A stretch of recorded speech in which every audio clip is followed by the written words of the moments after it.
Hawak na ng CIDG ang 8 nagpanggap umanong martial law victims para makakuha ng libo-libong pisong danyos. Sinampahan na ng reklamong syndicated estafa ang mga suspect. Saksi si Cara David.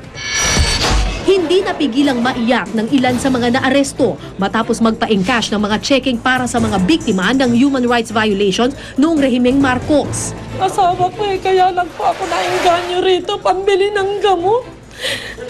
Sa salita nilang sandali lang kakaroon kami ng pera, 1.5. Kasi daw yan, pera daw ng mga Marcos nung araw yan, na wala na nagke-claim kaysa pakinabangan ng iba, mahirap na makinabang.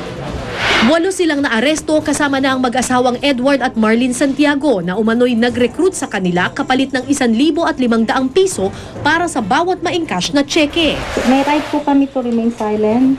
Opo, pero kayo raw po nagre-recruit, di ba? Hindi totoo yun. Hindi totoo yun.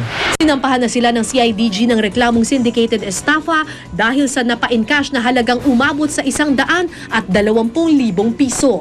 This is a part of the 10 million US dollar na claim ng Pilipinas dun sa funds ng human rights victim. Ikinagulat naman ni Commission on Human Rights Chairperson Eta Rosales ang umano'y pamimeke, lalo't strikto raw ang kanilang patakaran para matukoy ang mga lehitimong claimant. I'm shocked. I'm shocked why there's anything like this happening.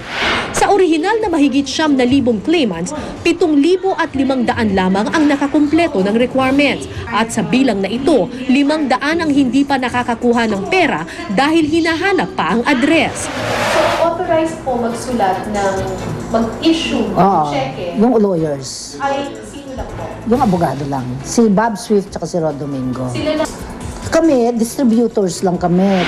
Kung dismayado ang CHR, lalo naman daw ang mga biktima ng rehimeng Marcos. Tulad ni Rose Bartolome na nakulong ng martial law pero nalaglag sa orihinal na listahan ng claimants dahil sa kulang na dokumento. Sino ba itong mga ito? At paano siya nakakuha ng mga pangalan ng mga claimants? Samantala, ang dokumento na yan, dapat nasa natin, no? Sabi natin, kay Atty. Rod Domingo at sa CHR. Kinundena na naman ni Atty. Rod Domingo ang mga sangkot sa naturang scam. Matagal na raw nilang inireklamo sa otoridad ang mga ganitong klaseng panlilinlang at handa raw silang makipagtulungan para maparusahan ang mga nasa likod nito. Ako po si Cara David, ang inyong saksi. Sa sports saksi, talo ang Philippine Ascals laban sa koponan ng Vietnam sa 26 Southeast Asian Games sa Indonesia. Naka-goal para sa Ascals ang Phil-German midfielder na si Manny Ott sa first half ng laro. Subalit, nakatatlong goal naman ang Vietnam sa second half. Una nang sinabi ng Ascals ang Vietnam ang isa sa pinakamabigat nilang kalaban sa SEA Games. Sunod nila makakaharap ang Timor-Leste sa darating na Lunes. Sa Russia, pinagbabayad po ng korte ang isang ospital ng $100,000. Yan po ay para sa mga pamilya ng 2 batang aksidenteng na ipagpalit noong isinilang sila. 12 taon ang nakararaan. Nadiskubre ang pagkakapalit ng ipilit ng kinikilalang ama ni Irina Belyaeva na hindi niya tunay na anak ang bata. Nang ipa-DNA test silang mag-anak, lumabas na hindi sila ang tunay na magulang ni Irina. Nang imbisigahan ang baby switching, nalaman na ang nakatira sa kabilang bayan ng mga tunay na magulang ni Irina. Silang nag-aruga kay Anya Iskanderova, ang tunay na mga anak ng mga magulang ni Irina. Aminado ang mga magulang na hirap silang tanggapin ang nangyari pero hindi raw sila magsosolian ng mga anak.